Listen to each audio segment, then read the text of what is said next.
G'day all, this is Weird, and today I wanted to talk to you about projectiles and how they influence the game, especially, or specifically around invasions.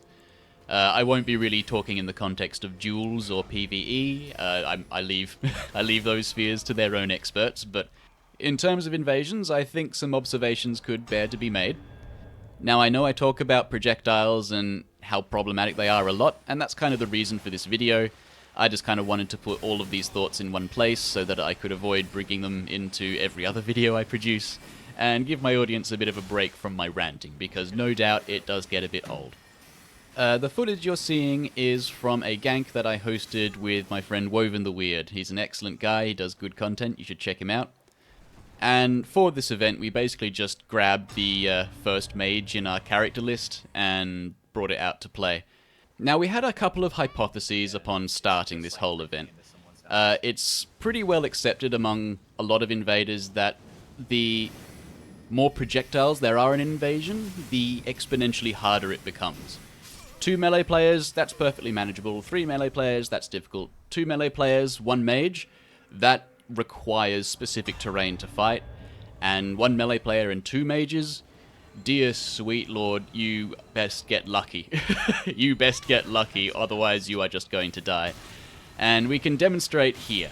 The first big problem we experience with projectiles is that they're basically impossible to punish from an invader's perspective. Someone can literally hand back, deal potential damage to you, and have no risk associated with that. It's a completely riskless play. I just stand back, I cast Star Shower repeatedly, and I'm doing damage as if I was right there in combat with him, but he has no capacity to punish me for it. And I'm not exaggerating when I say zero risk. If my teammate is right next to them, and he keeps up the pressure, since the 1.10 patch, he has basically no capacity to counterattack. If he tries to counterattack the person following him, he gets hit by me spamming projectiles. If he tries to counter me, then he gets hit by the person following them. However, team play is not the only area where projectiles are a problem. And quite apart from the ridiculous risk versus reward ratio, there is also the problem of buff stacking. And we will see that problem here in just a couple of seconds. There we go. That was the Bolt of Gransax from off-screen. You can see that invader over there basically at the far end of lock-on distance, far enough away that I couldn't even hear the sound cue of the Bolt of Gransax firing. So what he's essentially got there is a missile that will one-shot from off-screen, and I don't think anyone wants to play against that. That does sound like one of the most boring things I've ever seen. Projectiles might have been less oppressive if their damage didn't get as high as it did. If you put your mind to it, you can easily get 300-400 damage out of Swift Glintstone Shard at meta level, and considering how fast it casts, how quickly the projectile travels, and how little FP it takes, that is truly an absurd amount of damage for what is meant essentially to be a harassment tool. But there are some melee weapons that do less than that. But let's ignore damage for a second. There is another problem with projectiles, and that is a problem of tracking and speed. Because of their incredible tracking, a lot of projectiles are actually impossible to strafe. You are forced to dodge roll.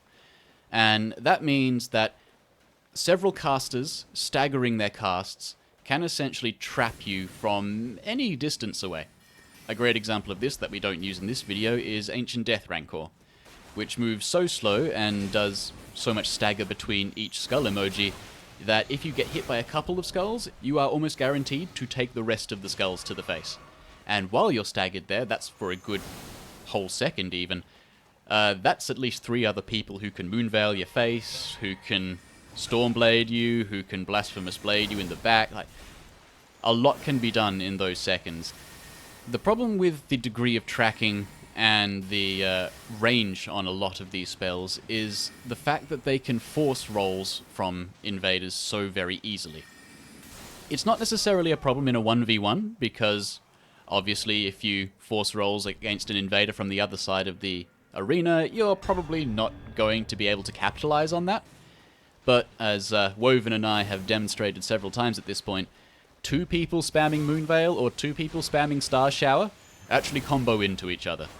So you stagger them with one Moon Veil, that will stagger into the other Moon Veil, which will stagger into the third Moon Veil, and it will just keep going. You can blend someone easily, because it only really takes 3 shots to kill someone with Moon Veil, and only 2 shots to kill someone with Comet.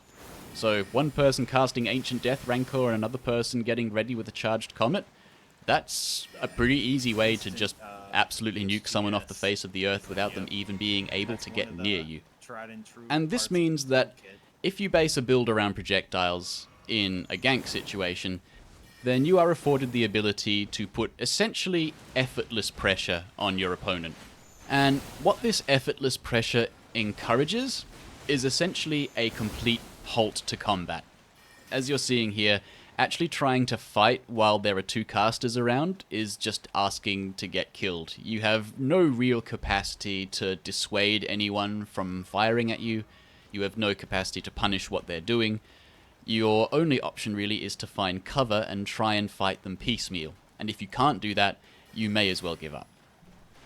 Now, this invader is the one who put up the best fight, and you'll be able to see exactly what we're talking about because he plays very well, and he plays extremely carefully, and Woven and I just largely run after him and cast funny spells. We are not doing high tier play here, we're largely just pretending to be idiots and just pew pew pew pew pew pew pew. But you are seeing how hard this man has to work in order to avoid all of that.